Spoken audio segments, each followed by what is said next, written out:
Welcome to Linda's Corner. My name is Linda Bjork. Today I'm going to be talking about adult children living at home. I am the mother of 5 wonderful children who have all grown up. And I'm learning that having children who are adults is an experience with a whole new set of challenges. Since I still love and care about them and want good things for them and I want to help them, but I'm no longer legally responsible for them and I can't tell them what to do. It creates a whole new set of dynamics. If they move away, like going to school or to their own apartment or home, then it's easier to adapt to a lot of those changes naturally. But if a situation arises where you have an adult child living with you, that can create some challenging situations. To start off with, I'm going to share a story of when my husband and I had to live with my parents. So I am an experienced basement dweller, and I am so grateful that my parents let us stay with them when we needed help. We had only been married for a few years, and my husband was still in the process of training and preparing for his dream job as a professional pilot. And the process is lengthy, intensive, and expensive. I had recently quit my job so that I could stay home with our new baby. And at that time, that change in employment status cut our income by about 2/3. At the time, Lewis was working as a flight instructor, and the pay was dismal. His income varied depending on his student workload, and he was bringing home anywhere from $400 to $800 each month. Now, this was in the early 1990s, so you'd have to account for inflation and everything, but it was a pitifully small amount. We barely had enough money to pay our rent, and on the good months, we could also pay our utilities and gas for the car. There was no money for food or diapers, and there was no money for the additional training, flight time, and ratings that Lewis needed in order to meet those minimum requirements to be hired by the airlines. We were stuck in a place where merely surviving was a challenge, and progress seemed impossible. The whole situation was just demoralizing and humiliating. We were barely hanging on. And then our landlady informed us that she was raising the rent. Well, at that point, we had to throw in the towel and ask my parents if we could stay with them. And it was a blow to my husband's ego. That was a very hard thing to do.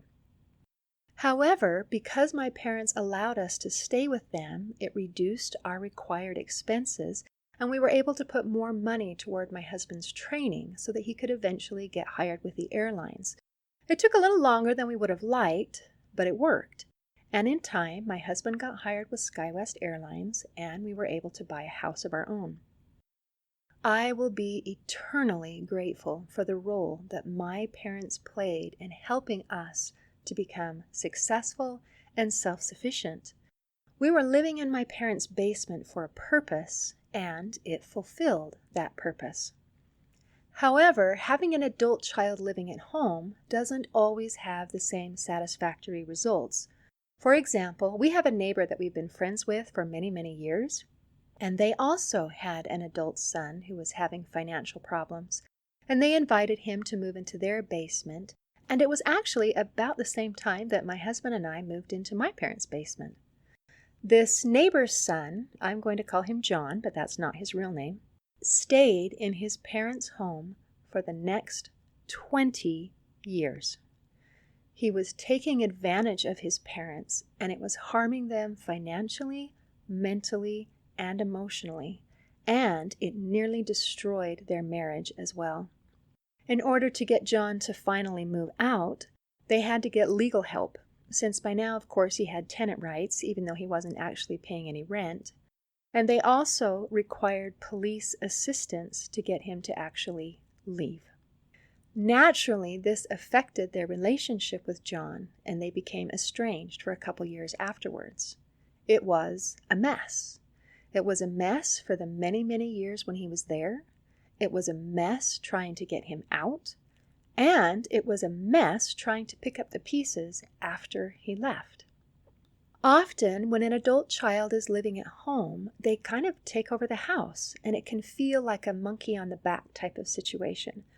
When my husband and I lived with my parents, we unwittingly stepped on their toes a few times, and we had to learn new boundaries.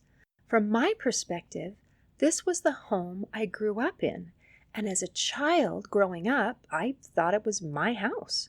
I never thought of it as my parents' house. I thought it was mine. I lived there. That means it's my house, right? And since, as a child, my parents took care of my needs and fed and clothed me, I kind of assumed that whatever was theirs was naturally mine. Everything was mine. It was a free ride and it was awesome. Well, that perspective works when you're a little kid and your parents are responsible for you, but it doesn't go over very well when you're an adult. Because I was still carrying some of those childish beliefs, we did some things without even realizing that we were stepping on my parents' toes by not showing them the respect that they deserved. It's really embarrassing now to look back and realize how skewed my perspective was. I wasn't trying to be awful or ungrateful. I just misunderstood the way that things really were. I needed a reality check. My parents' home was theirs, not mine. I was a guest in their home, and they were doing me a favor. I needed to respect their expectations, their rules, and their personal space. There was a learning curve involved as we learned new boundaries and expectations. I am so grateful that my parents spoke up when they weren't happy, because honestly, we had no idea that we were causing any offense until they said so. In the example that I gave of my neighbor John, who stayed with his parents for 20 years as an adult, I can imagine to some extent what he was thinking. He was probably thinking along the lines of a child, that this is my house, my parents are responsible to take care of me, and whatever is theirs is automatically mine. This is the same way that a child feels, but he never learned that reality check that it wasn't his house. It was his parents' house. And what was theirs was theirs. It did not automatically become his just because he wanted it. Because he was an adult, his parents were no longer responsible to take care of his needs. And even though he was 40 years old, he still didn't get it. He still had the mentality of a minor child living at home. So I feel that it is very important for parents who have adult children living with them to establish boundaries and expectations and to make sure that those are known and understood, and explain when they step on your toes or cause offenses so that they can make corrections if they choose. And if they don't make corrections, then it's not necessary to allow them to stay in your home, because as an adult, they are responsible to take care of themselves. Now, even the idea of establishing boundaries and expectations can go wrong too. It seems that all of our best laid plans can go awry. We have another neighbor who had a son who got married, and he and his wife moved into his parents' home. In this case, the parents did a pretty good job at establishing boundaries, but they weren't very generous with those boundaries. The only part of the house that the young couple was able to consider theirs was the bedroom where they slept. That meant that things that you have to do every day, like going to the bathroom or taking a shower or brushing your teeth or going to the kitchen to get something to eat, was very uncomfortable. The young wife felt like an intruder whenever she left the room, and a prisoner when she stayed inside of the room. Unfortunately, her situation was bad enough that their marriage didn't survive very long. So, with the personal experience of having to live in my parents' basement and knowing how much we needed and appreciated that help, and also witnessing firsthand lots of ways that allowing an adult child to live with you can go very badly, my husband and I had to decide what we were going to do with our kids when they grew up. We were talking about this dilemma with a neighbor and friend one day, and this was years ago, And they said that they had just decided never to allow any of their kids to move back home. And that was a simple and very direct way to handle it. And perhaps it was the best solution for their family, but we really didn't feel that that was the right answer for us. We thought that there was a way to be able to help our kids and be able to have it be a positive experience for everyone involved. We wanted to begin with the end in mind. What did we want? We wanted to be able to offer support that would help our kids move forward if they needed help. We wanted to make sure to maintain good relationships so that we still liked each other while they were here and after they moved out. We wanted to clarify boundaries and expectations to minimize that stepping on toes that inevitably happens. We also wanted them to respect our house and our rules and to take good care of it while they were living with us. We decided that an important part of making this successful was to designate a space. So, with this in mind, when we built our home, which is just a modest rambler, we decided to include a small mother-in-law apartment.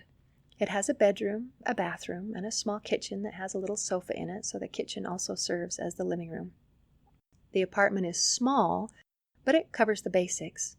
It didn't have an outside entrance when we built our home, but we added that later as well. We have learned that it is so helpful, if at all possible, for the mother-in-law apartment to be as autonomous as possible. We also needed to clarify our expectations about money. The main purpose of having an adult child live with you is so that they can save money, but it doesn't always work out that way. We decided to charge rent, which was due on a certain day of each month. And then we created a savings account and put all of their rent into that savings account. That way, when they moved out, we could give them the money in their savings account. This does a lot of good things. First, it keeps them in the habit of paying bills and making payments on time, so that when they move out, that skill is still fresh and they're able to continue that need of paying bills and making payments. It also was creating a savings for them so that they could have a nest egg, so that they could move forward when they moved out. It also actually creates an incentive to move out. They don't get the money until they move out. And it's also a reminder that they're there for a purpose. It's a temporary situation, and it's to help empower them to move forward and to be able to be successful and independent. We also wanted to make sure that we maintain good relationships with our adult kids. We wrote a contract and had all parties sign it before we allowed them to move in. The first part of the contract is an agreement to assume good intent when disappointments, disagreements, unmet expectations, and offenses occur, because those things are going to happen. You can't live together without stepping on each other's toes. But if we're willing to communicate, resolve differences, and freely forgive each other when we step on toes, then it's all going to be okay. In the written contract, we also include expectations about personal space boundaries and showing respect. We include the ways that we will respect their space as well, which is really important. We include the financial expectation and the date of each month that rent is due.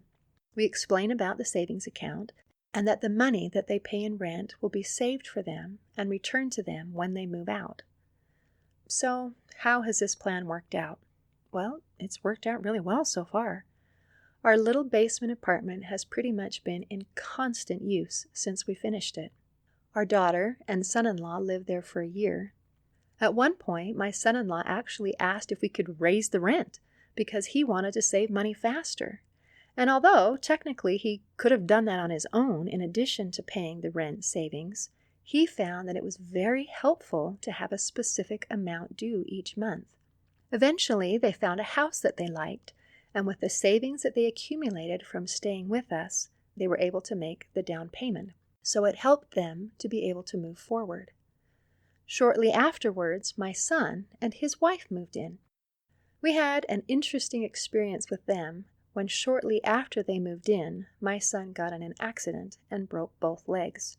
He was unable to work for a while, so of course we had to make some allowances when he couldn't pay the rent, but they did the best that they could, and they accumulated enough to make a down payment on a house as well. Then another daughter, who was a college student, wanted to save money for school, but she also wanted the privacy and autonomy of living on her own. So she lived in the apartment, and she actually just moved out last month. In each situation, we've been able to get along and still like each other when we're done. And our kids have been grateful for the assistance. And I have not felt taken advantage of, which I really appreciate. We're not perfect, and we still step on each other's toes from time to time. But overall, it's been a really positive experience. Now, obviously, there's more than one right way to do things. But hopefully, you can use the things that we've learned from our experiences to be able to adapt to your situation so that it's a positive experience. I'll include a copy of our rental agreement on the Two Good Things website so that you can download it if you're interested and modify it to suit your personal needs. Just Google Two Good Things Bjork and it should pop up. It will be available under the Linda's Corner tab. In closing, I'd like to share 2 quotes.